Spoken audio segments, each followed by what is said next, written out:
Up a mirror shattered, shifting in a colorful world, a kaleidoscope's fractured glimpses of reality.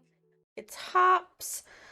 I am back with another knowledge tutorial. Yay!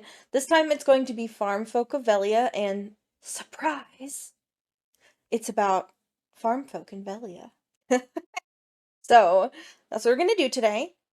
There are a lot of NPCs that you can get in this knowledge circle, sphere, whatever you call it, category, and they're really close together. However, in this video, I'm going to be doing it in order that it shows up in the knowledge for simplicity's sake.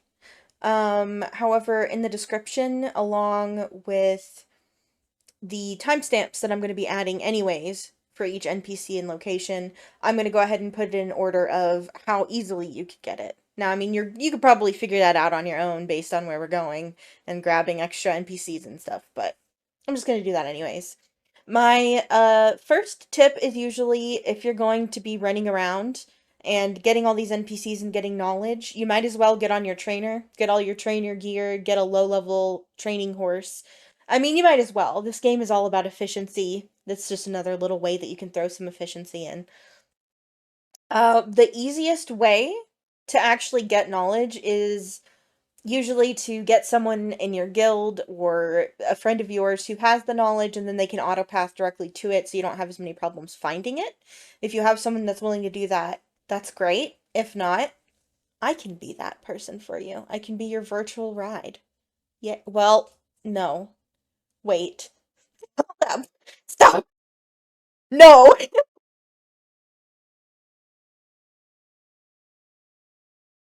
Okay. Um, anyways, I would typically be training a horse myself, you know. However, we recently got our free tier 10s, you know, our free tier 10 horses, and I just can't help it. I want to take my T10 unicorn around. I got a T10 unicorn because I'm, well, primarily a sailor. I've done so much bartering. I mean, look, you can see me on the leaderboards. Um, so ever since I found out about the T10 unicorn, I wanted to be able to run on water. And I can do that now. And since I do bosses a lot and I go out and do Nuver, let's go, it works out. You'd say, oh, that's great for grinding in the desert. Well, I don't really grind that much. So, you know, shame on me. That's actually not true. Since I switched over to Shy, I've actually enjoyed grinding more. So there is that. Anyways, moving on. The first NPC is Sterie over at DelLucci Farm. He's chilling. He's chilling doing his own thing. These are the ones that are the hardest, that don't really, they don't have a very obvious name above them. They don't really have any use except for in a quest or something, so. There's only going to be a few like that. The rest of them are going to be pretty easy. Because they're NPC, like they're node managers, or you go to them for quests or something like that. Next one is Parcci, I guess? He is over at Finto Farm, just kind of chilling over on his own. Parcci. He's got the little NPC icon above his head, so he shouldn't be too difficult to find. I do like the knowledge system. It encourages you to explore, but there's not always a lot of logical sense as to which ones belong to which category. Next one is Vongole. This one you actually may have gotten because he's near one of the beginning quest areas. One that asks you to kill weasels, I'm pretty sure. You talk to him or around him. I know that they've redesigned the beginner quests. It might be a little side quest. I remember doing it a lot. Next we have Darifu. He's another one that you might very easily miss. While you're over here, there are actually two more NPCs that you can grab, Emma Bartali and another one. Next one's Novara. He's really hidden. He's behind some trees. Whenever you do these, you better scour every inch of every farm. And of course we have Paula Toscani, and she's just right over here, like a couple feet away. She's the node manager. Easy peasy lemon squeezins.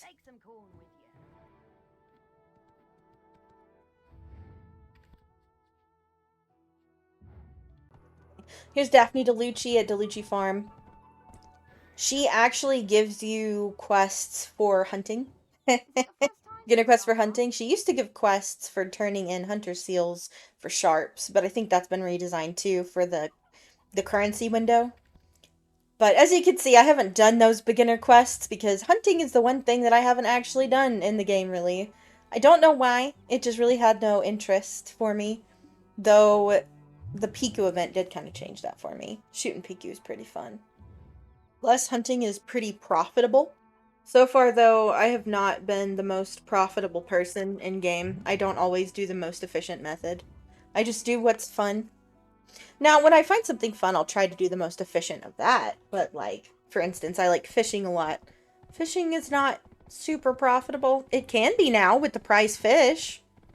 Alright, we've got Ovidio Toscani at surprise Toscani Farm. I know. I know. Blowing your mind. Alright, we have Rovant Marino. My horse moves too far.